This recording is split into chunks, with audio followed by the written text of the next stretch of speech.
Hello everyone, this is a video on how to take apart an iMac G3 2020 version.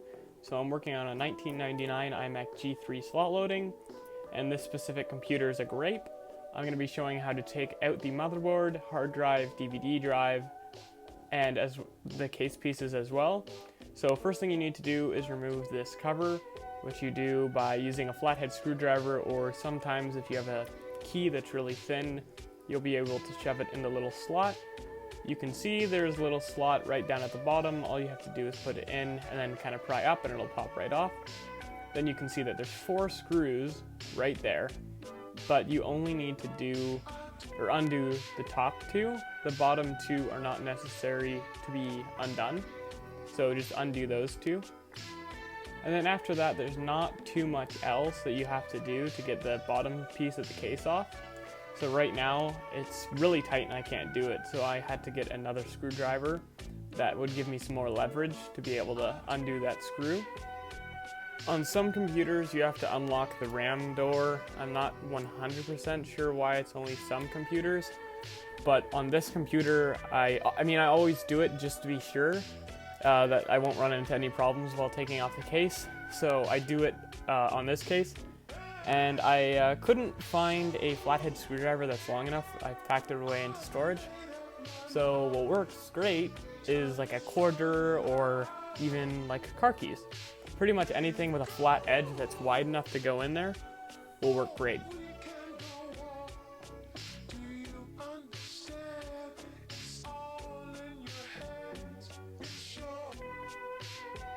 Okay, and then there's 2 screws on the top.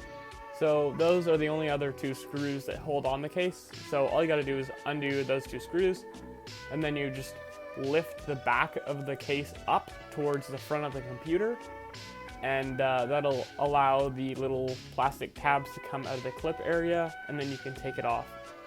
What you don't want to hear is a snapping noise, because that is either meaning that you're breaking the case or you're breaking the CRT support. Either way, not that good.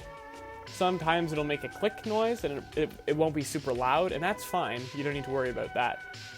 It's just if it makes another noise. So yeah, so you can see that I didn't need to lift that up and the whole thing just came off. And yeah, so that's how that works.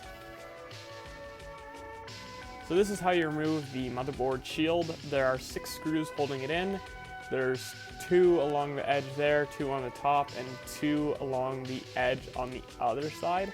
So all you gotta do is unscrew those. Same screwdriver that you've been using should work. I only use 4 screwdrivers throughout this whole video. Now to remove the shield, normally it just comes right up, but for some reason it's being really stubborn on this and I had to yank it pretty hard. But remind yourself that there's a VGA output right at the bottom. That's why I lift it up, because I don't want to break that off. So you have to lift the front up and then slide it out backwards. So then to remove the motherboard, there's a bunch of different screws. I don't know how many, but you can see me showing them. There's 2 near the speakers on the power supply, which are really easy to drop down, so be careful when you're doing those ones. Otherwise, all the other ones are pretty easy. Just make sure that you don't miss any before you try to take out the motherboard. Otherwise, you'll break something.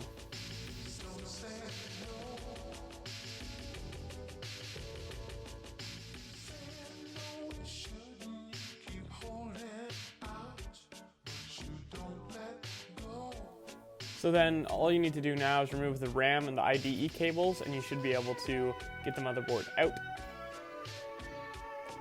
Okay, so now we're removing the hard drive and the DVD drive. It's only held in by 4 screws, which are for some reason not magnetic, and I can never seem to magnetize them. So be really careful that you don't drop the screws down in the computer, otherwise you'll be screwed. Okay, so to remove these, there's a couple different methods.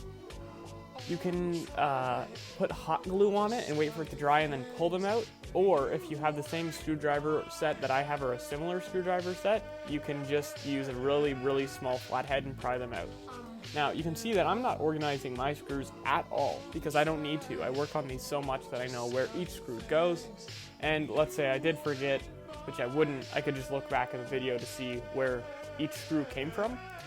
Now, if I'm doing this for the first time, I would recommend either sorting them using a vitamin day container, like, you know, Sunday to Sunday, and you put your vitamins in there, and you can put the screws in there for each step.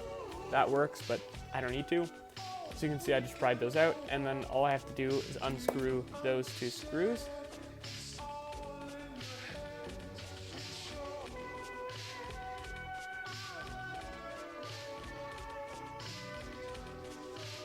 So again, same screwdriver as before.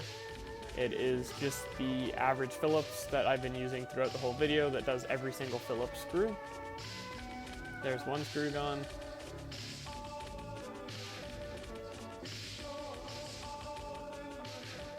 And there's the other. So now to get this off, all you need to do is kind of pull it off with your hand, but sometimes the clips will actually hold really well. And due to that, you'll need to use a screwdriver. So what most people I see doing is they'll try to pry it out, prying against the plastic shell. You don't want to do that. That's not what you want to do. You don't want to try to pull the clip out. You want to try to push the clip in so that you can then pop it out. You're not trying to pry the clip out of the locked in area. You're trying to push it against the CRT support so that you can then pull off the front plastic bezel.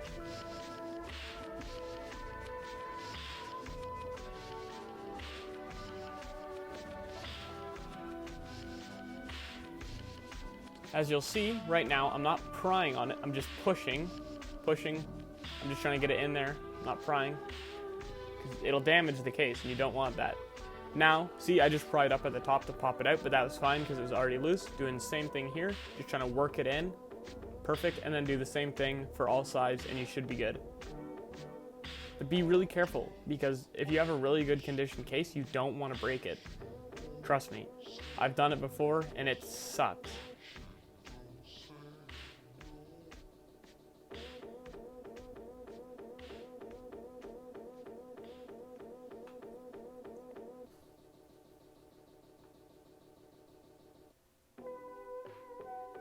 Okay, so we've got that off. It just pulls right off. You have to lift it up to avoid the 4 clips at the top. Okay, so sorry for the shaky video. You can see that there's 2 more of those covers, and there's actually hot glue on it already. Just a little bit of residue from me doing this before. And I just didn't get it off all the way. So it's the same thing, just unscrew it, and then that's pretty much it.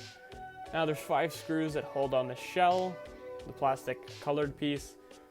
4 of them you remove, 1 of them you just unscrew, and it just kind of flops around in this little plastic housing. It'll sometimes fall out, but it's really easy to put back. So to remove the shell, once you get all those out, you just push down on it, and it will slide out of the locking area, and then you just kind of bend it out of the way, and that's pretty much it. This is when you would clean it or do whatever you were going to do, and that's about it. So this is the area that you do not want to mess with. If you don't know what you're doing, don't touch it. Do not touch it. If you're gonna touch it, wait at least 14 days, but do not touch it if you have no idea what you're doing.